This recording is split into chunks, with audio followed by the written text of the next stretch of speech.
¿Qué hizo esta mujer tan valiente y atrevida que se ganó el respeto de todos los hombres durante las guerras por la independencia argentina? Hola, ¿cómo están? Soy yo, Katana o Kata, como me llaman mis más allegados, y hoy vamos a hablar de una de las mujeres más importantes, si no la más importante, de la historia de la independencia de Argentina. Hoy vamos a hablar de María Remedios del Valle. Ella era mujer, era negra, era pobre, es decir, pertenecía a una parte de la población bastante marginada en ese entonces, en esa época oscura para los derechos sociales. María Remedios del Valle nació entre 1776 y 1777, no está bien claro cuándo nació, pero alguno de esos 2 años, en la ciudad de Buenos Aires, que en ese momento era la capital de la gobernación del Río de la Plata. También fue conocida como Remedios Rosas y más tarde les voy a contar por qué, que sí tiene relación con el gobernador Juan Manuel de Rosas. Y también fue conocida como Madre de la Patria. Era parda, que así era como se le llamaba en ese entonces a los afrodescendientes, según el sistema colonial de castas. Ya que lo mencionamos, lo explico, era la forma del Imperio Español de clasificar a las personas según su etnia o relaciones étnicas. Desde temprano, María Remedios prestó sus servicios para la lucha por la independencia de las Provincias Unidas del Río de la Plata. Su primer participación fue durante la segunda invasión inglesa, que ahora les voy a dar un poquito de contexto sobre las invasiones inglesas antes de adentrarnos de lleno a la historia de María Remedios. Las invasiones inglesas fueron intentos por parte de Inglaterra de invadir el virreinato del Río de la Plata. Invadir y conquistar, vale la pena aclarar. Los motivos por los cuales Inglaterra quiso invadir las costas del virreinato fueron las siguientes. Como primer motivo, debido a la revolución industrial y el avance tecnológico que esta conlleva, se necesitaba mucha materia prima. Hubo un crecimiento en la necesidad de materia prima y como bien sabemos, Argentina es una cuna de materia prima, por lo cual ese fue el primer motivo para invadirnos. El segundo motivo es que habían perdido a Estados Unidos como colonia, ¿sí? Y Estados Unidos también era una fuente de materias primas y era una colonia muy grande, fue una gran pérdida para Inglaterra. El tercer motivo fue el bloqueo comercial existente por parte de Napoleón a Gran Bretaña. Y además, por supuesto, que Buenos Aires estaba en una ubicación más que beneficiosa para poder negociar con las potencias europeas debido a su puerto. La segunda invasión ocurrió un año después que la primera invasión, que fue un fracaso, by the way.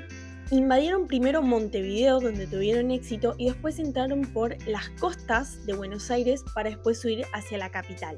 Fue en esta segunda invasión donde el pueblo participó fervientemente para defender el territorio. No solo los militares lucharon, sino que los vecinos tiraban agua hirviendo y piedras desde los balcones para atacar a los ingleses. Después de varios días de esta lucha, el ejército británico se había reducido a la mitad. A tener en cuenta que los criollos lucharon solos porque no recibieron apoyo del virreinato. Como que el virrey desapareció, vio que invadían los ingleses y dijo: yo me tomo el palo, no ayudo. Y fue a partir de esta unión del pueblo donde se prendió una lamparita en la cabeza de los ciudadanos y pensaron: si somos capaces de echar al ejército británico sin ayuda del virreinato, existe la posibilidad de convertirnos en un gobierno independiente. Esta unión de fuerzas incitó el interés por la independencia argentina. Fue durante esta segunda invasión cuando María Remedios participó auxiliando al tercio de andaluces, que eran españoles nacidos en Andalucía que querían defender el territorio del Río de la Plata. Lo que hacía María Remedios era asistir en lo que necesitaban, cargar las mochilas y ese tipo de cosas para que los soldados puedan avanzar. Ahora sí vamos a hablar de la liberación de las Provincias Unidas del Río de la Plata y la participación de María Remedios en esto. La vida de María Remedios cambió rotundamente cuando decidió acompañar a su marido y a sus hijos a la primera expedición auxiliadora al Alto Perú. Las expediciones auxiliadoras, o también llamadas Ejército del Norte, tenían como objetivo liberar al Alto Perú, hoy en día es Bolivia, y a Perú, que hoy en día es Perú, durante las guerras por la independencia. Estas tropas estaban bajo el mando de Manuel Belgrano. y ella, como muchas otras mujeres, acompañó a la tropa alimentando a los soldados, también haciendo de enfermeras y en ocasiones hasta peleaban con ellos.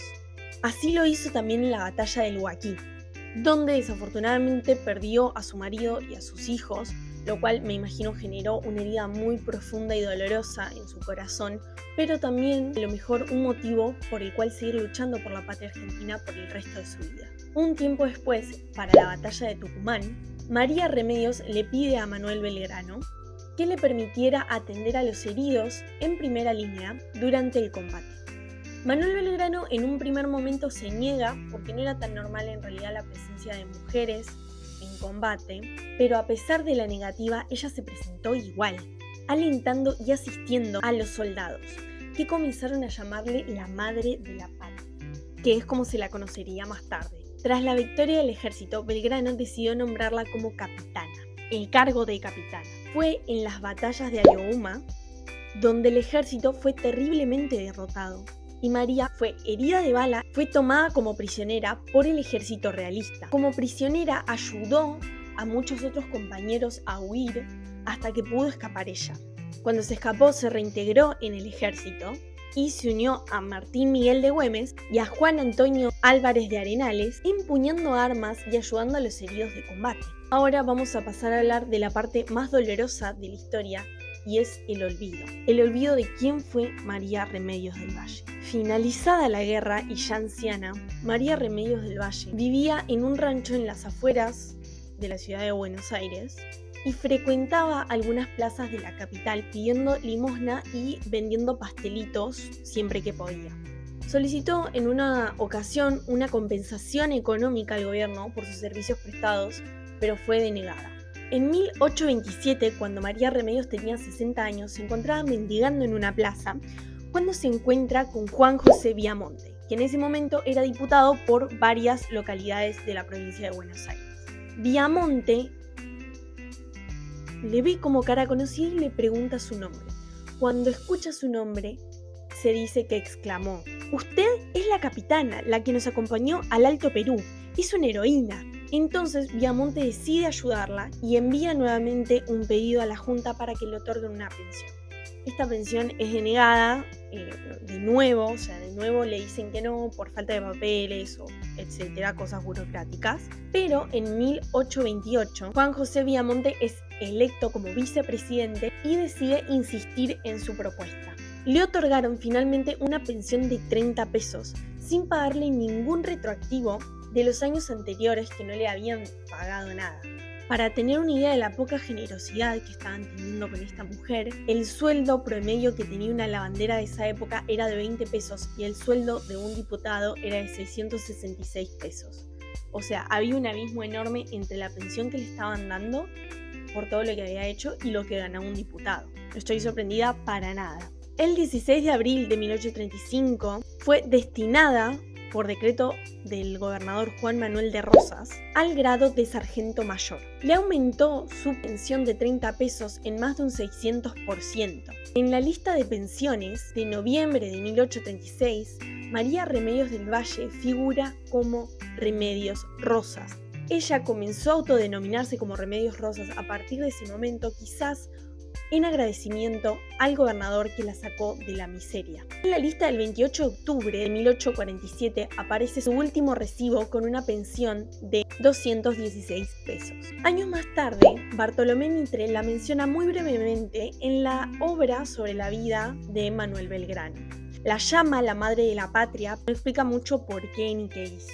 Las omisiones de Mitre respondían a un clima imperante de construcción de relato nacional que buscaba corresponderse con el aluvión inmigratorio europeo, borrando así las raíces de la cultura afro en la historia nacional. Este típico dicho de los argentinos descienden de los barcos, que algunos argentinos sí, otros no.